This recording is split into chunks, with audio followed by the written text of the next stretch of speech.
periapical. Y eso a la vez ocasiona lesiones a nivel periapical.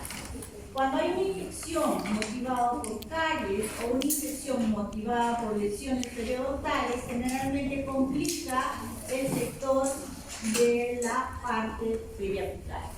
A pesar de las medidas profilácticas o preventivas que nosotros podemos tener y a la vez de las curaciones en función de las caries que podemos nosotros atender, ¿no? Actualmente vienen siendo una enfermedad mayormente diseminada por todo lo que es a nivel de toda la población, teniendo un porcentaje de un 90% de promedio constituyendo, por ejemplo, un problema de salud bucal. No existe en la población en general que nadie pueda sufrir generalmente de una lesión cariosa, ¿no?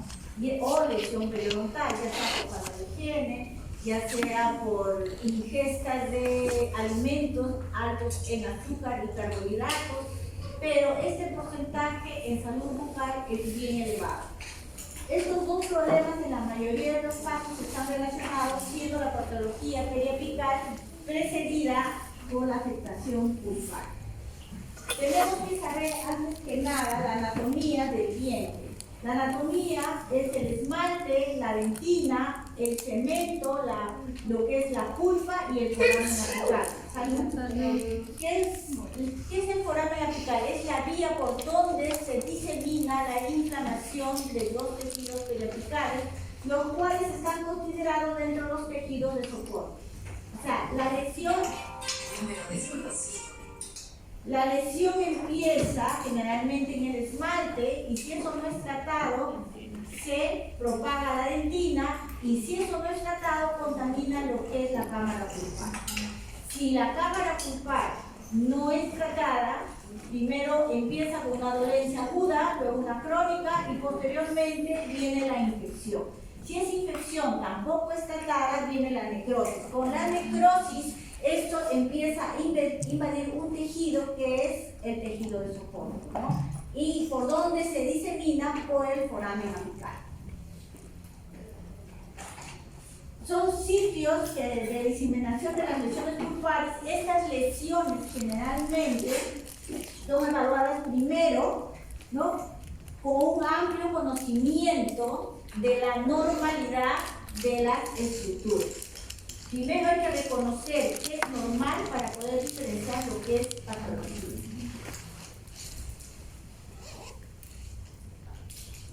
Ligamento periodontal. ¿Qué es el ligamento periodontal? Es el espacio donde se posiciona el ligamento. Su imagen es una línea muy fina, radiolúcida, que bordea todo el contorno radicular. Luego de ahí viene la lámina dura, que también es una línea muy delgada, radiopaca, que sigue todito el lineamiento de lo que es el contorno radicular. Y luego viene el proceso alveolar. En el ligamento periodontal, nosotros decimos que es un espacio radicular de aspecto radiolúcido que generalmente se encuentra en todo el contorno de la raíz. Radiográficamente se evalúa el calibre, o sea, generalmente el calibre es bien delgadito, ¿no?, muy delgado y muy fino y tiene una continuidad, ¿no? Cualquier variación en su morfología es por presencia de lesiones periapicales o lesiones periodontales, etc. ¿Alguna pregunta hasta ahí?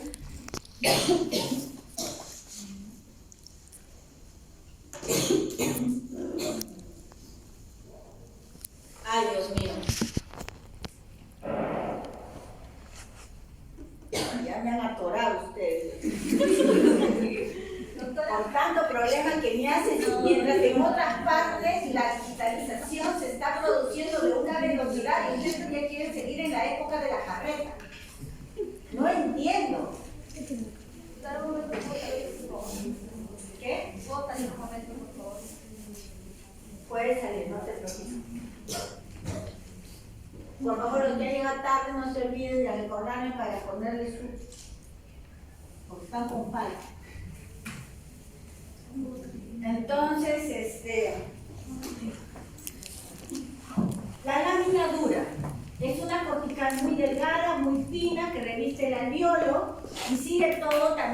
contorno radicular, igual que el espacio para el ligamento periodontal. Radiográficamente se evalúa el calibre. La continuidad, se evalúa la continuidad, no debe haber una interrupción a través de la lámina dura. Esa es la integridad y la densidad. La densidad que está relacionada con el estrés oclusal o fuerza ortodóntica. ¿Qué significa? Cuando la lámina dura se ve engrosada es porque se está aplicando fuerzas externas, puede ser ortodónticamente o parafuncionales. Entonces, ¿qué es lo que hace? Que la lámina dura se engrosa y se hace más radiográfica. Con una lesión, por ejemplo, una lesión periodontal, también sucede lo mismo. Pero eso no lo hace más que nada por un medio de defensa. El hueso se está defendiendo ante una agresión externa. Pero cuando esa agresión externa continúa, se llega a destruir, se llega a perder la integridad.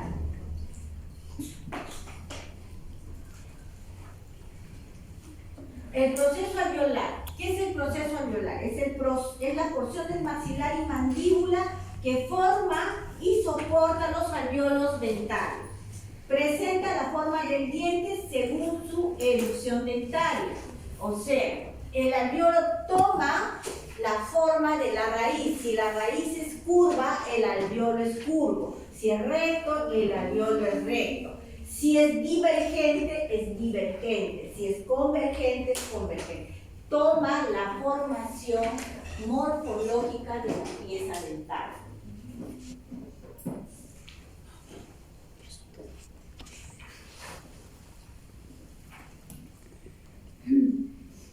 En el examen parcial van a tener las 2 horas de teoría para resolver. Sí. Que no debería ser así, ¿no? Pero van a tener las 2 horas. O sea, es que si se demora en cargar, y a medida que ustedes van resolviendo, envía y se retiran. Envían y se retiran. No es que se queden acá sentados. 2 horas. ¿Está bien? Sí. Una duda, doctora. El examen va a iniciar 12 y 10. Entonces, 12 y 10 en punto se lanza el examen. Ojo, el que no está presente en el salón, y eso la delegada, por favor, tengan presente, el que no está presente en el salón se invalida el examen. O sea, todos los que están 12 y 10 acá en el salón son los que se va a validar el examen. 12 y 10 en punto. Se lanza el examen, van a tener 2 horas. Mientras ustedes abren, resuelven su examen, yo voy a llamar lista. Y mientras ustedes resuelven el examen, lanzan el examen, la respuesta es automática. No se preocupen, como es para rellenar, el examen que va a pasar, te sale que tienes 8, pero como es para rellenar, la parte que es rellenar no te la ha calificado, solo te la califica la respuesta que es para marcar. Entonces yo reviso el examen, marco y la respuesta final te lo envío yo a tu carpeta personal. Tú abres en tarea tu examen, tu calificación y ahí sale tu nota final. ¿Me entiendes? Inclusive con las correcciones que te he hecho. Así es, ¿está bien? Van a tener 2 horas y no les voy a dar 40 preguntas. Son 20 nomás que les voy a dar. Y van a tener 2 horas. Por esta vez. Porque para el final es 1 hora. Y es bastante todavía. Para 20 preguntas es 1 hora. Con respecto a esta prueba, ¿cómo se va a quedar para los que no llegamos a enviar porque se cerró antes de...? Por esto te dan 0. Como es un pasito, pero para un 0 de todas maneras baja todo el promedio. pero les parece, los que han enviado correctamente, ¿les parece justo eso? No. Levanten todos los que han enviado el examen. Todos los que han enviado. lo que ha llegado. Ahora, ¿les parece justo lo que está diciendo su compañera? No les parece justo, ¿no es cierto? Entonces, ¿qué hacemos? Si yo fuera el rey Salomón, ¿qué haría el rey Salomón? Héctora, a una compañera del primer ciclo, cuando llevábamos virtuales, nos sucedió eso y el doctor nos dijo, no importa, irán a sustitutorio. Así nos dijo, y en pleno parcial. Y siempre nos dijo, se envía 1 minuto antes o si gustan 5 minutos antes. Es que se debe enviar 1 minuto antes del tiempo. No se envía justo cuando va a cumplirse 1 minuto. Y el pretexto del cronómetro, ¿qué dije en la clase pasada? No seguir el cronómetro. ¿Les dije o no les dije? Así es que ese cuento del cronómetro, ya pues, está viejo. Yo hablé bien claro, el cronómetro no importa, es el tiempo que se lanza. ¿Sí dije o no dije? Sí. Y se envía 5 minutos antes. Ya, 5 minutos no, 1 minuto antes. Pero no se envía pues justo cuando justo se cierra. La tecnología es así, eso no cuenta. Es 2:25 y se cerró y se cerró. Es justo, nada más. Qué pena pues. Para el parcial ya saben que es así. 5 minutos, 10 minutos antes, 1 hora antes lo envían. Doctora, ¿y no hay forma de que realicen un examen, no sé, siquiera sobre 15 o 12 para que no se quede con ese examen sacado? Sí, doctora. No, porque en el parcial va a ser lo mismo. No, esa parcial es doctora. En el parcial va a ser lo mismo. En el parcial va a decir, doctora, otro examen. No, acá no hay término medio. Yo les dije, el cronómetro no sirve. Doctora, en este caso sí hemos cometido este error. La otra clase dijo que nos iba a poner al menos un punto a las personas que estábamos presentes. Al menos las personas que ahora hemos podido enviar lo que es el examen, al menos nos pone un 1 para ya al menos tener algo y no quedarnos con 0. Sí, en este caso usted no se cierra totalmente para No es que yo me cierro. Sí. Es que es lo justo para sus compañeros. Y sé con mis compañeros que nos hemos confiado por lo que estaba ahí. Por ejemplo, el que se ha sacado 20, porque hay un 20 que se ha sacado. ¿Le parece que yo no su 20?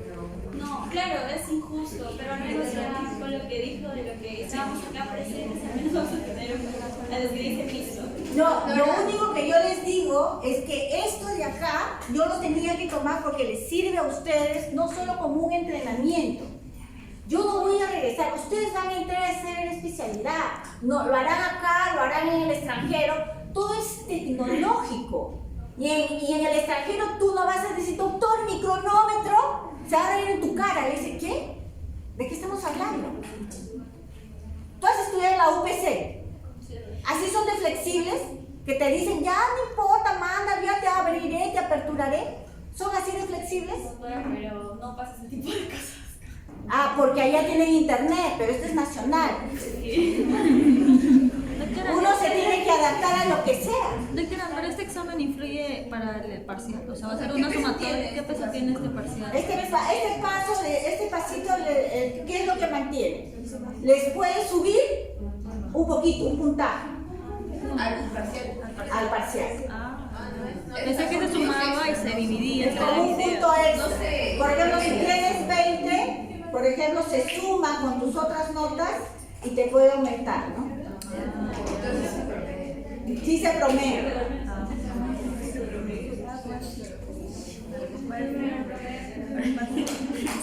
Ahora, como yo dije, tienen que entender y tienen que adaptarse. A todos nos choca, pero ya es momento de que cambien esta mentalidad. Es tiempo de que cambien. Pero doctora, el tiempo que le estábamos pidiendo era para que habilite para enviarnos. Pero es que no se habilita. Tienes que entender que en una situación no hay es o no es. Acá no hay un término. La pulpa es un órgano de mucho interés ya que pertenece a la pieza dentaria y por la cual empiezan las lesiones periapicales. Porque una infección a nivel pulpar ya es una lesión que ha invadido a nivel del tejido ¿qué tejido? Vascularizado. Y por ahí se diseminan las lesiones de infección. Está constituido por tejido conjuntivo, sensible y muy vascularizado. Tiene una microcirculación pulpar y cuando esto está alterado, se produce un proceso patológico pulpar como medio de respuesta del órgano pulpar. ¿Cuál es ese proceso? Una lesión a nivel periapical. Porque ya las bacterias han invadido y han penetrado ese tejido y por lo cual empieza a cambiar todo el sistema anatómico de ese órgano.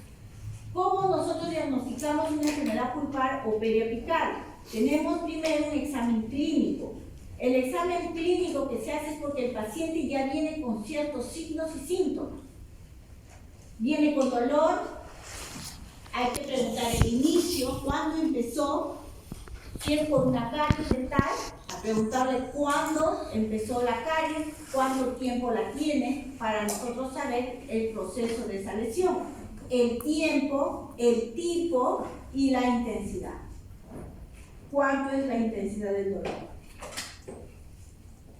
El examen radiográfico, que es el examen por imágenes, tenemos que primero determinar las lesiones cariosas, las restauraciones profundas, el ensanchamiento del espacio periodontal, generalmente cambios pulpares degenerativos, como la necrosis pulpar, o formaciones de calcificaciones que se forman dentro inclusive de la cámara pulpar. Pérdida de la lámina dura, si es que hay una discontinuidad en el recorrido de la lámina dura por todo el contorno radicular, reabsorción radicular o reabsorción ósea, que puede ocurrir, ¿no? La primera radiografía que nosotros tomamos para ver caries, ¿cuál es? La panorámica. No, Periapical. para ver lesiones cariosas interproximales y la periapical de la técnica paralela. Esta es una radiografía panorámica donde vemos generalmente ya lesiones periodontales, ¿no?, que se ha originado, pero ya enfermedades más avanzadas, ¿no? Acá tenemos la radiografía Bayer. ¿Qué evaluamos acá? Las curaciones, las obturaciones o probables caries interproximales que se pueden originar entre pieza y pieza. Sí. Por ejemplo, si nosotros evaluamos esta pieza que vendría la 2.6, ¿qué ustedes observan ahí? Hay una imagen radiopaca, sí, compatible con una obturación de tipo de amalgama, pero ¿qué observan a nivel interproximal? ¿Ah? ¿Qué observan? No, ¿qué observan ahí? Aparte de ¿qué observan en este sector? ¿Tiene una obturación desbordante o no? Sí. En ambos lados, mira, y eso produce retención de alimentos. ¿Qué hacen si ven así a su paciente? ¿Le dicen todo está perfecto? No, tienen que decirle que hay que corregir esa curación. Acá en la periapical, se ve la periapical. ¿Para qué se toma la periapical? Cuando nosotros tomamos la periapical, que esta es una técnica paralela, vemos para ver todo el contorno radicular, inclusive los tejidos de sostén, para ver que todo esté dentro de lo normal. Esta es una pieza totalmente sana. Vemos una tomografía computarizada, pero ¿por qué la hemos tomado acá? Esto es un corte transaxial, donde vemos corte coronal, vemos acá un ensanchamiento y una pérdida ósea. Y acá hay una pérdida ósea. Acá vemos el nervio dentario y el agujero meridiano. En este sector vemos, miren, acá tenemos un perno, pero hay una discontinuidad entre la raíz y el perno. ¿Se dan cuenta? No le han hecho endodoncia. No tiene endodoncia. o por lo menos no la han obturado, pero vemos una reacción acá, una reacción periapical, una imagen radiolúcida a nivel periapical que se extiende en todo este sector. Acá que vemos en un corte sagital, este es un corte sagital, este es un corte sagital. Vemos un cono acá, dos raíces. Acá estamos viendo que una de las raíces, generalmente la palatina, es la que no está obturada. Vemos acá el dentario, mira, el mentoniano. Entonces, todas esas radiografías que se toman, generalmente, ¿por qué? Para poder evaluar con mayor nitidez y seguridad las lesiones que se pueden originar. La lesión pulpar es una respuesta de la pulpa ante la presencia de agentes irritantes, a los cuales inicialmente se adapta, pero posteriormente se termina en una necrosis pulpar. ¿Cuáles son las causas irritantes de la pulpa? Pues el infeccioso, físico, químico, térmico y iatrogénico. ¿Cuál es el iatrogénico? Mala praxis.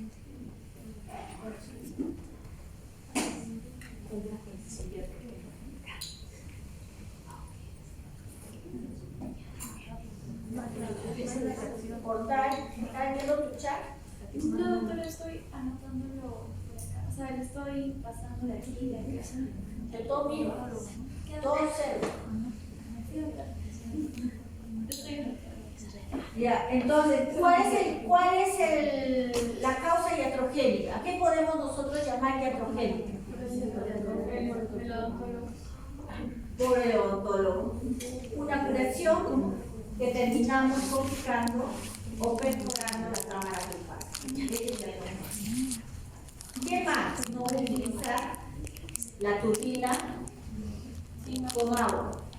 Lo usamos sin agua y producimos lesiones térmicas a la pulpa dental.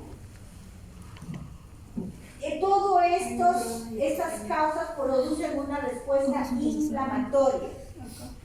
Todas estas causas. Para eso tenemos tipos de lesiones. ¿Cuáles son? La pulpitis reversible. ¿Cuáles son las pulpitis reversibles? Su examen clínico, que es una reacción inflamatoria, presencia de un dolor ante un estímulo, por ejemplo, el agua fría. Generalmente, la reversible tiene dolor al agua fría, a los cambios térmicos. Presencia de un dolor ante, por ejemplo, de la percusión vertical, no hay respuesta. O sea, quiere decir que no duele. Tú le haces la percusión vertical con el mango del espejo y el paciente no duele. Solamente el estímulo que siente es al dulce, al frío o al calor, al intenso calor, ¿no? ¿Y eso qué significa? Que presenta una herida pulpar o hiperemia pulpar. En la radiografía de una pulpitis reversible se observa el espacio para el ligamento periodontal y una lámina dura normal. No se observa radiográficamente esa lesión. Solamente es clínico, nada más que clínico. El paciente se queja de dolor, se queja de me duele cuando tomo agua fría, ¿no? Me fastidia. Entonces, eso nada más que es un signo clínico.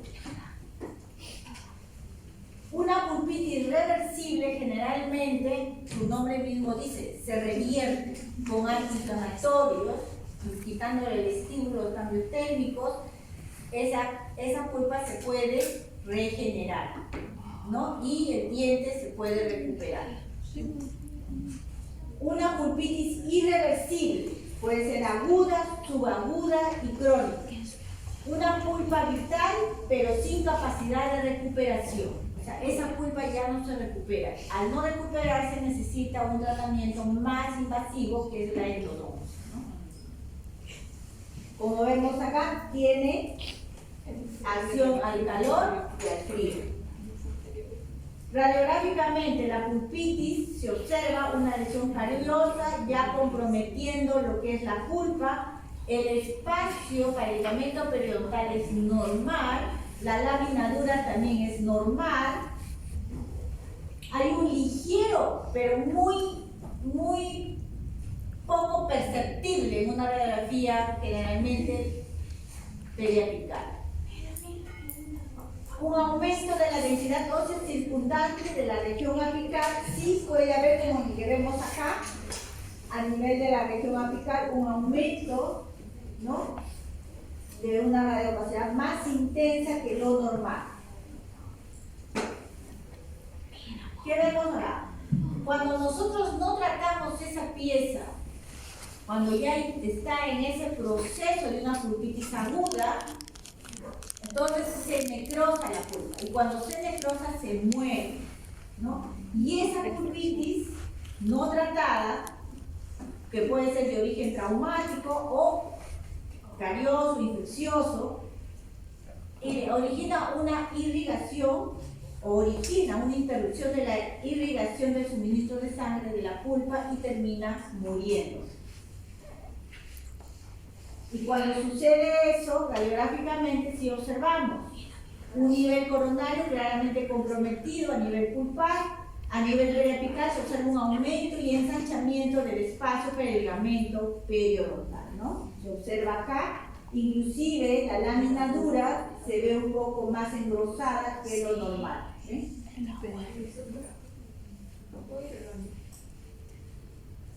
¿Quieren ir al baño? Vayan.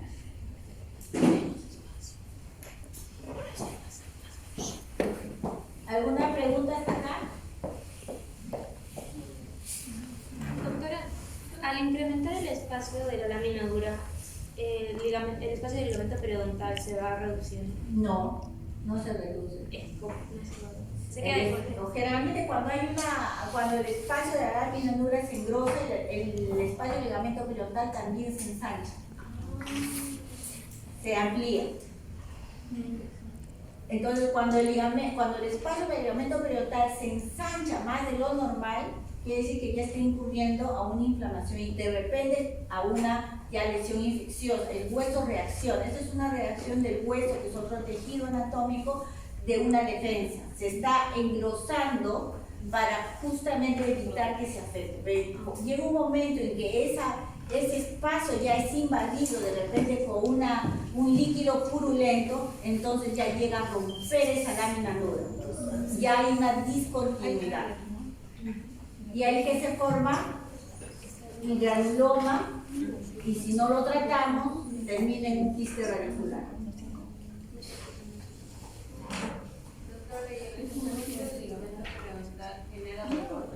Claro. Cuando ya hay una infección, por ejemplo, ya a nivel del ligamento, el dolor es inclusive a la masticación. O sea, masticas te duele, ¿no? Eso es cuando ya hay una infección. ¿Me entienden? Ahora, cuando hay una masa purulenta, si esa masa no tiene por dónde salir, por ejemplo, no hay una fístula, claro, ya rompe. Cuando no hay una fístula se hincha la cara y hay un dolor bastante agudo. Pero cuando revienta la salida del pus, de la pus o de la necrosis, eso ayuda y alivia al paciente y ya no siente dolor. No sé si ustedes habrán escuchado que el paciente, doctora, yo tengo acá que me sale un granito acá, pero lo reviento y ya estoy bien. Porque al reventar es como, ¿ustedes han visto el forúnculo? Sí, ya. Cuando duele, ¿no es cierto? Pero cuando revienta, para el dolor y sale toda esa masa infecciosa. Porque el forúnculo se pone duro y rojo porque está infectado. No es como un granito que está lleno de grasa, pero no duele. Pero el forúnculo sí duele, se hincha, se inflaman los tejidos. ¿Se dan cuenta? Entonces es igual, pero en este caso es a nivel de gíngiva, ¿no? Cuando la infección está a nivel periapical y no es tratada, eso se hincha. Y si no tiene una vía de escape, produce un dolor agudo en el que el paciente viene desesperado del dentista y lo único que quiere es que le saquen el diente. Porque el dolor es tan intenso, ¿no? Entonces, a veces el dentista, ¿qué es lo que hace? Hace una pequeña incisión a esa pus, revienta, sale y ahí empieza un alivio. Pero eso no significa que ya se sanó, porque eso se vuelve a llenar. Entonces, para que eso realmente se cure, se trate, primero hay que hacer un tratamiento a nivel intraradicular y después una pisectomía para limpiar toda esa zona que se ha afectado, limpiar y de repente hacer una obturación retrógrada, que es a nivel del ápice, para poder solucionar el problema, ¿no? Y de ahí se forma una cicatriz.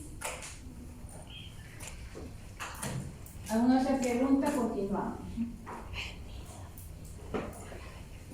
Entonces, vemos lo que es las lesiones degenerativas.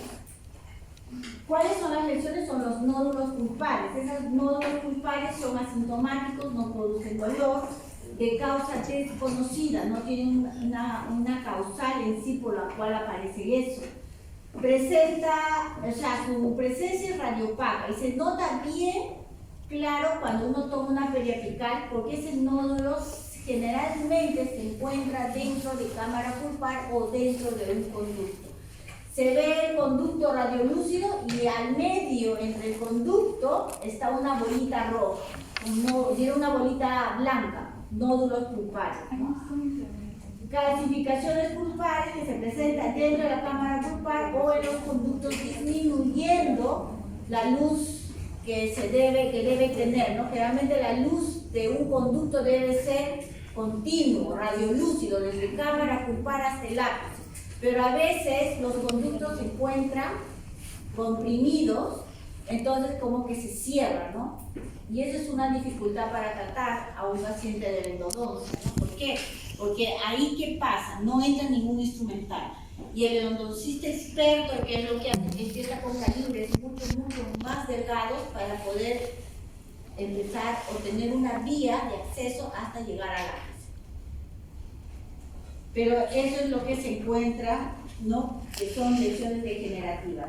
Estas lesiones degenerativas donde se cierran los conductos generalmente se encuentran en personas ya mayores de los 65, 70 años, que los conductos se empiezan a calcificar,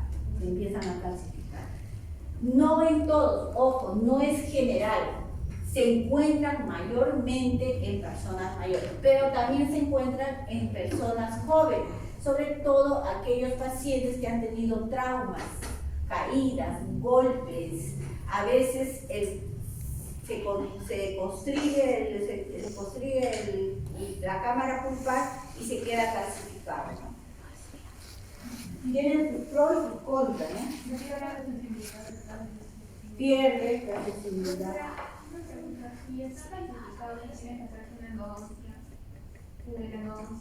No, pues depende, pues si están calcificados, por ejemplo, acá, si ustedes ven, acá no hay conducto, ¿ven?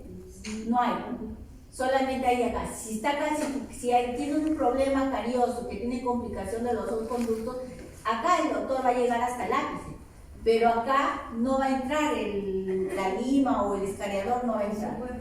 Entonces, para que él consiga una vía, existen líquidos, el ECTA creo que se llama, que es lo que hace que se diluya esa descalcificación o se ablande esa calcificación. Pero ¿cómo lo hace? Con limas muy delgadas para que pueda llegar hasta donde le permita entrar.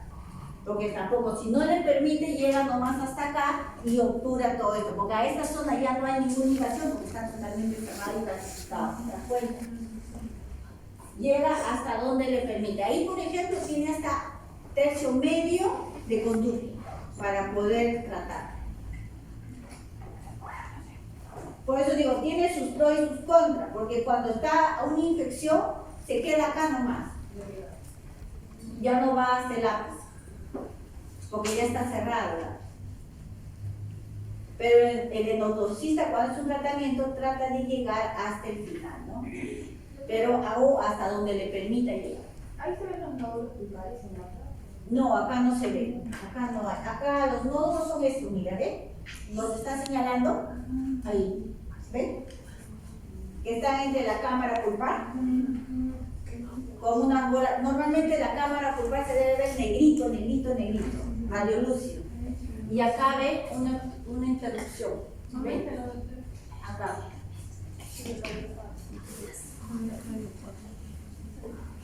¿Qué es lo que pasa ahí? Cuando tú entras ahí vas a encontrarte con como si fuera, como si te encontraras con diente y no con pulpa. O sea, la cámara pulpar dividida por un nódulo. Y tienes que buscar, te va a ser más difícil encontrar los conductos ahí. Porque el conducto, uno está acá y el otro está acá, dividido por un nódulo.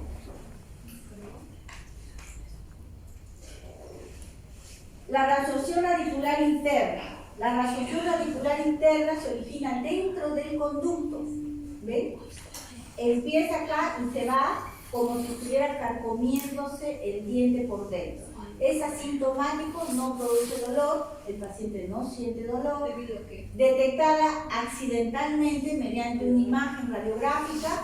Su etiología es bacteriana, puede ser traumática, inclusive iatrogénica, ¿no? Radiográficamente se observa una pérdida de la anatomía periapical del conducto. Miren, acá ya no vemos un conducto, ¿no? Una imagen formada de forma ovalada o redondeada, o aumento de tamaño en forma fusiforme de la cavidad pulpar, de márgenes lisos, definidos, lisos, mira, bien definidos, y con distribución bastante asimétrica. Quiere decir que hay destrucción por partes iguales, tanto de la cara distal radicular como de la cara interna radicular. Es a veces asimétrica o simétrica. Acá vemos, miren. Doctora, ¿en ese caso se pierde la pieza o una endodoncia?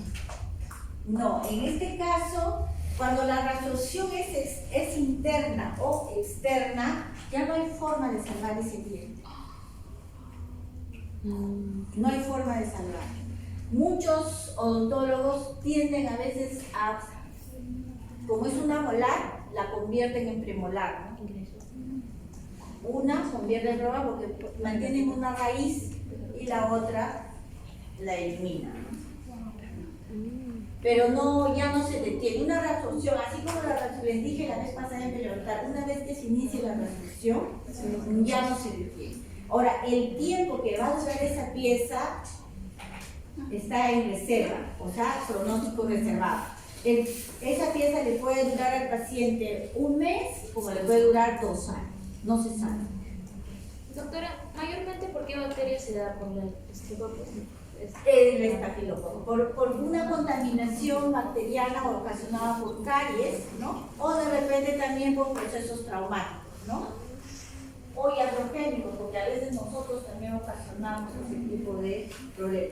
Acá tenemos, miren, una reabsorción que prácticamente el diente ya está destruido completamente. Acá está empezando, ustedes se dan cuenta, el conducto está empezando a ensancharse por la destrucción y reabsorción interna que se está produciendo. Todas estas lesiones pulpares pueden degenerar a lesiones periapicales, ¿no? Como por ejemplo en este caso, miren. Esta es una reabsorción radicular externa.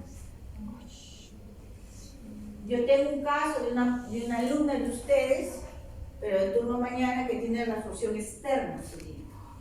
Motivo, causa, no lo sé, no le he preguntado, pero presenta una reabsorción externa muy parecida a la que ustedes están viendo acá, con la única diferencia que no tiene esta reacción periapical. Pero miren acá, es una imagen radiolúcida corticalizada de forma redondeada, que va desde el tercio cervical, ocupa todo el reborde radicular que lógicamente ya está reabsorbido. La reabsorción externa generalmente se debe por problemas traumáticos que pueden ser parafuncionales, ortodónticos y infecciosos, como en este caso por la infección producida periapical, ¿no?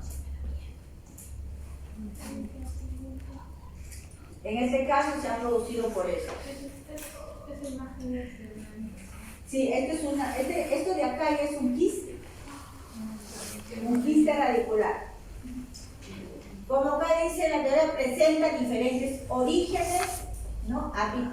El proceso apical por fuerzas ortodónticas excesivas, ¿no? Viene acompañada con las estructuras anatómicas adyacentes, ¿no? Inflamatoria de la región periapical, se produce pérdida de estructuras apicales adyacentes, como el espacio ligamento periodontal, la lámina dura, se observa un proceso osteolítico se llama esto, este es un proceso osteolítico, observándose pérdida de la estructura dentaria en forma de filo de cuchillo u horizontal. En este caso es horizontal. La resorción externa de la pieza es horizontal. Filo de cuchillo es cuando la resorción es así. Es así como va el cursor. Exacto, fila de cuchillo, ¿no? Y en forma irregular. Acá también vemos una resorción horizontal. Miren la reacción que presenta. Acá se está produciendo una reabsorción. Miren. Esto, por ejemplo, es horizontal y acá se está produciendo en filo de cuchillo. Miren.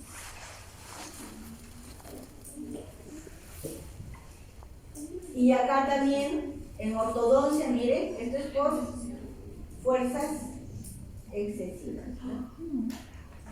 Recuerda que la reabsorción, que una vez que se produce ya no se recupera. Eso de que vamos a esperar, que ese sí se va a recuperar, que te sacamos los brackets y ya el diente va a crecer, no, mentira.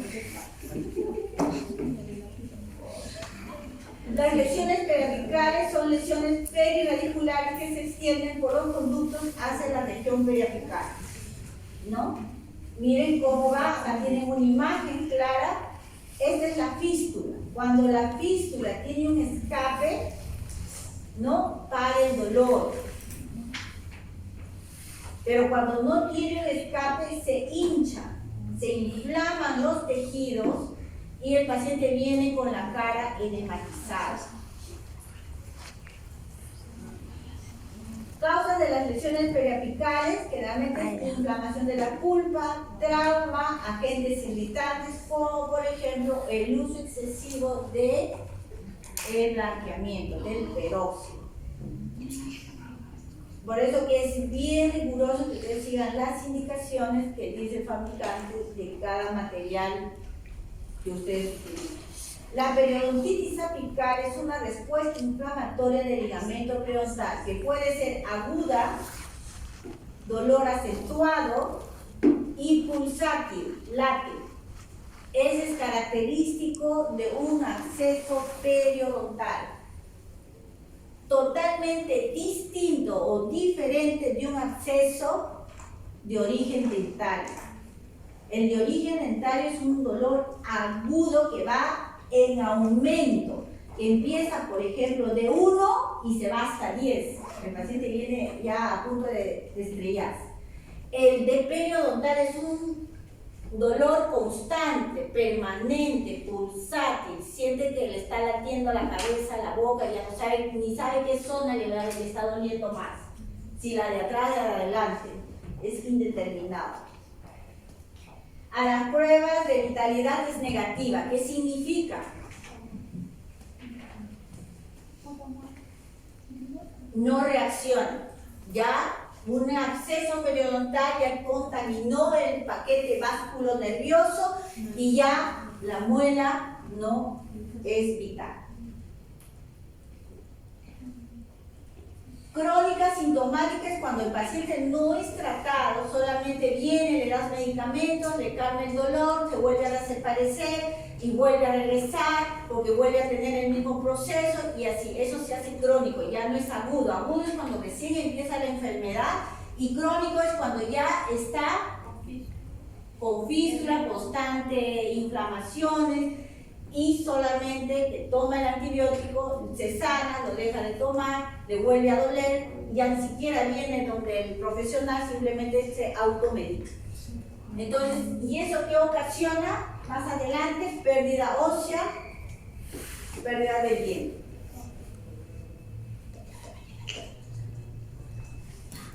La periodontitis apical aguda tiene un ligamento periodontal dentro de los límites normales. Puede mostrar un discreto ensanchamiento del espacio para el ligamento periodontal y puede no haber pérdida ósea. Cuando recién empieza la lesión, generalmente no se ve mucha modificación en la alteración anatómica, porque recién empieza, recién está ocasionando ese dolor, ese problema.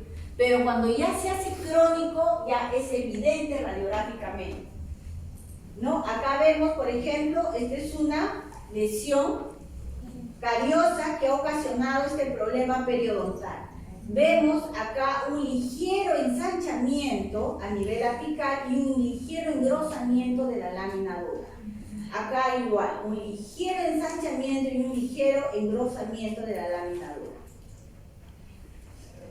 La periodontitis apical crónica, radiográficamente se observa engrosamiento del espacio del ligamento periodontal, reabsorción de la lámina dura, ahí ya es evidente la alteración anatómica que se está produciendo. Una distribución del hueso, una destrucción del hueso alveolar periapical con zonas radiolúcidas bastante presentes, indican un proceso osteolítico que pueden ser difusos o circundantes, como lo vemos acá. ¿Ven? Una zona osteolítica bastante notoria. Igual acá. Y miren, hasta hay afectación de furca.